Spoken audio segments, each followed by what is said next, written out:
कहते हैं ना, घर का खाना सिर्फ पेट नहीं भरता, दिल भी भर देता है। और जब बात आती है मेहमानों की, तो हर कोई चाहता है कि कुछ ऐसा सर्व किया जाए जो फर्स्ट बाइट खाने से पहले ही चेहरे पर स्माइल आ जाए। तो आज मैं लेकर आई हूँ एक ऐसी रेसिपी जो नाम से ही रॉयल लगे और टेस्ट में हो पूरी तरह दिल जीत लेने वाली। तो नाम है इसका दही के शोले। नाम से ही आप समझ गए होंगे कि कितना मज़ेदार ये होगा खाने में। इस नाश्ते का जो मेन पार्ट होता है हंकड़। हंकड़ को मैं घर पे बनाऊंगी। तो यहाँ मैं मार्केट से लाई हूँ 1 किलो दही, जो एकदम ताज़ी दही है। और आप ध्यान रखिए, जब इसे आप बनाएं तो एकदम फ्रेश ताज़ी दही का यूज कीजिए। तो इसे मैं एक छन्नी के ऊपर कॉटन का कपड़ा रख करके दही को डाल दी हूँ और इसे हाथों से निचोड़ करके जो इसका एक्स्ट्रा पानी है वो निकाल दूंगी, ताकि हमें एकदम सूखी दही चाहिए, जैसे हंकड़ बोलते हैं। तो ये बनाना बहुत आसान है, पर क्या है, इसको सेट करने में थोड़ा सा टाइम लग जाता है।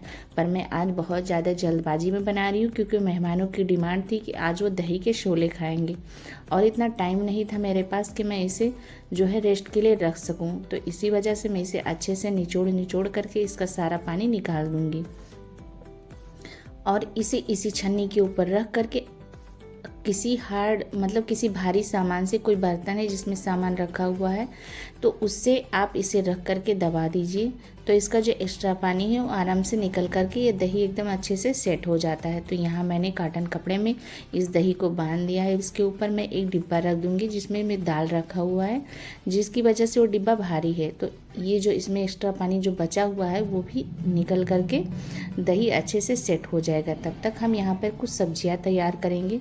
तो आपके पास जो सब्जियां हैं उनका यूज आप कर सकते हैं, पर मेनली इसमें क्या है, शिमला मिर्च है, प्याज है, गाजर है, यही सारी चीज़ों का यूज किया जाता है। तो यहाँ पर मैं ली हूँ 3 प्याज, शिमला मिर्च, गाजर, हरी मिर्च और अदरक। सारी चीज़ों को मैं अच्छे से धुल लूँगी। धुलने के बाद इन्हें छोटे छोटे पीसेज में कट करना है। तो इन्हें रफली कट करना है, कोई शेप नहीं लेना है, एकदम बारीक बारीक आप कट कर लीजिए। और जो भी आपके पास हैं उनका आप यूज कर सकते हैं। तो यहाँ पर मैं सारी चीज़ों को इसी तरीके से रफली कट करके तैयार कर लूँगी। ये नाश्ता खाने में जितना मज़ेदार होता है उतना ही इसका नाम भी मज़ेदार है और बनाने में आसान भी है। बस क्या है, केवल दही सेट होने में थोड़ा टाइम लगता है। तो यहाँ मैंने सारी चीज़ों को जो है कट करके पहले से तैयार कर लिया है। और ये देखिए, हमारी दही भी बहुत अच्छे से एकदम सेट हो गई है, एकदम सूख गई है। तो ध्यान रखिए कि दही में बिल्कुल भी पानी नहीं होना चाहिए, वरना जब हम फिलिंग करेंगे ना तो एकदम गीला रहेगा, तो अच्छे से जो है सेट नहीं हो पाएगा।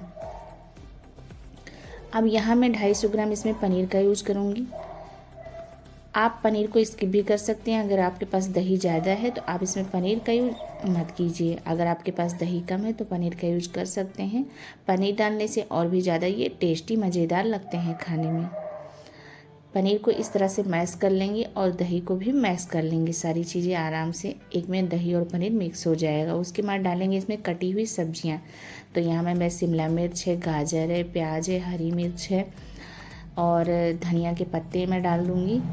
आप इसमें ज़्यादा से ज़्यादा धनिया के पत्ते डालिए, बहुत ज़्यादा टेस्टी लगते हैं। और मेन होता है इसमें अदरक। अदरक आपको क्रश करके या कूट करके डालना है।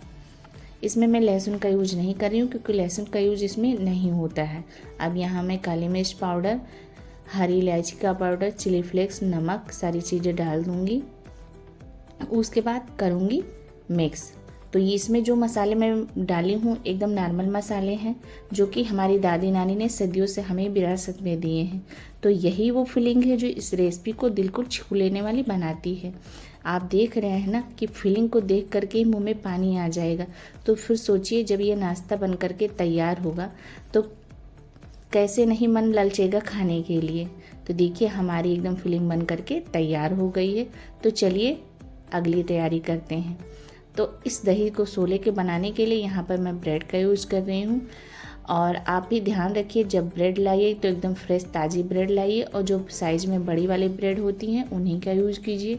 अगर बड़ी वाली ब्रेड नहीं मिले तो एक साथ में आप 2 ब्रेड का यूज़ कर सकते हैं। तो ब्रेड आप देख रहे हैं ना, एकदम बिल्कुल ताज़ी, एकदम मुलायम है।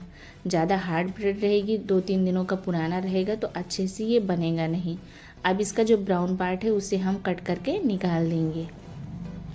वैसे आप चाहें तो निकालें या ऐसे ही रखे, पर मैं इसे निकाल रही हूँ क्योंकि मुझे मेहमानों को खिलाना है तो थोड़ा सा देखने में अच्छा ही लगे। तो देखिए सारे पीसेज को इसी तरीके से जो हम कट करके निकाल देंगे। और ये ब्राउन पार्ट है, ये आपका वेस्ट नहीं जाएगा, इनका यूज हम ब्रेड क्रम्स में कर लेंगे क्योंकि आगे चल करके हमें इनका यूज करना है। अगर आप नहीं निकालेंगे तो आपको फिर से ब्रेड को ही पीस करके ब्रेड क्रम्स बनाने पड़ेंगे। तो देखिए सारे ब्रेड मैंने इस तरह से कट कर लिए हैं। अब यहाँ लूँगी मैं हाथों में पानी लगा करके इस तरह से ब्रेड को थोड़ा सा सॉफ्ट बना लूँगी। तो अब बारी आती है फिलिंग को लपेटने की। तो ये काम थोड़ा वैसा ही है जैसे बच्चे को ब्लैंकेट में लपेटते हैं, लेकिन यहाँ हम बच्चे को नहीं, स्वाद को लपेट रहे हैं। तो ब्रेड के स्लाइस को अच्छे से हम भिगो दिए हैं, उसके एक पॉलीथीन के ऊपर रख देंगे। अब इस स्टफिंग रख देंगे, उसके बाद धीरे धीरे इसे हम मोड़ेंगे। ध्यान ये रखिए कि ब्रेड जो है टूटे बिल्कुल भी ना और अच्छे से ये सेट हो जाए, वरना क्या होगा जब इनको हम फ्राई करेंगे जो फिलिंग्स है वह सारी बाहर आने लगेंगी। और इसे एकदम टाइटली हमें रोल करना है जिससे कि फिलिंग बाहर ना निकले, और इसे इस तरह से शेप दे देंगे।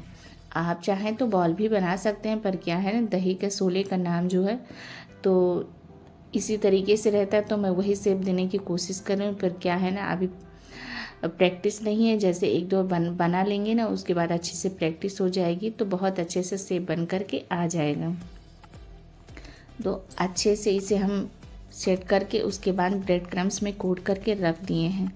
ध्यान आपको ये रखना है कि इसे बहुत ही ज़्यादा टाइटली रोल करना है, वरना क्या होगा ये शोले नहीं दही के बम बन जाएंगे जब आप फ्राई करेंगे। तो आप हाथों से पानी लगा करके भी भिगो सकते हैं या पानी में डिप करके ब्रेड को जो है हल्का सा भिगो लीजिए, उसके बाद निचोड़ दीजिए ताकि उसका पानी जो है निकल जाए। उसके बाद मोड़ने के बाद फिर से इसी तरीके से पॉलीथीन ले करके अच्छे से रोल करते रहेंगे। हाथों में रोल करेंगे, अगर पॉलीथीन नहीं लगाएंगे तो ये हाथों में चिपक करके ये टूटते रहेंगे, और पॉलीथीन की वजह से बहुत अच्छे से ये टाइट एकदम रोल हो जाते हैं। तो देखिए कितनी आसानी से हमारे दही के शोले बन करके तैयार हो रहे हैं। बस अब बारी है इन्हें फ्राई करने की। तो सारे इसी तरीके से बना करके रख लेंगे। आप चाहें तो उन्हें 2-4 दिन बाद भी फ्राई करके खा सकते हैं। एक बार इस तरह से बना करके सेट कर लीजिए, किसी डिब्बे में रख करके फ्रीजर में रख दीजिए। उसके बाद जब आपका खाने का मन हो गर्मा गर्म तल लीजिए। मेहमान आने वाले हों तो आप पहले से इसकी तैयारी करके रख सकते हैं और झटपट उनके आने पर गर्मा गर्म इन्हें फ्राई करके खिला सकते हैं। तो अब हमें इन्हें तेल में फ्राई करना है, तो इसके लिए तेल हमें थोड़ा सा कढ़ाई में ज़्यादा ही रखना पड़ेगा कि ये जो साइज़ में है थोड़े बड़े होते हैं। और तेल जब हमारा अच्छे से गर्म हो जाएगा उसके बाद हम इनमें डाल करके फ्राई करेंगे, और ये बहुत झटपट फ्राई हो जाते हैं। एक बैच फ्राई होने में 1 से 1.5 मिनट का टाइम लगता है, और इन्हें कोई ज़रूरी नहीं है कि आप एकदम लो फ्लेम पर फ्राई करें, इन्हें हाई फ्लेम पर भी फ्राई कर सकते हैं। लो फ्लेम पर फ्राई करेंगे तो ये तेल को ज़्यादा सोख लेंगे। और ये देखिए हमारे दही के शोले बन करके तैयार हो गए हैं। कितना प्यारा कलर आया है, आप देख ही सकते हैं, बिल्कुल भी टाइम नहीं लगा है और एक भी फटे नहीं हैं, ना ही फिलिंग बाहर आई है। सारे जो नाश्ते हैं बहुत अच्छे से फ्राई होकर के तैयार हो रहे हैं। तो ये लीजिए तैयार है हमारा गर्मा गर्म दही के शोले, जो कि बाहर से एकदम क्रिस्पी हैं और अंदर से एकदम क्रीमी, और हर बाइट में छुपा है प्यार और अपनापन।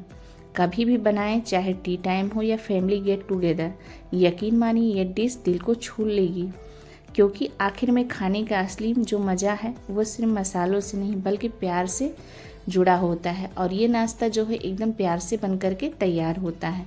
जितने प्यार से आप इसे बनाएंगे, सभी को खिलाएंगे, उतना ज़्यादा इसमें स्वाद निकल करके आएगा। मैं आपको कट करके दिखा रही हूँ कि अंदर से ये कितने क्रीमी क्रीमी लग रहे हैं। तो आप भी इस तरह से बनाइए, खाइए, मेहमानों को खिलाइए, एंजॉय कीजिए।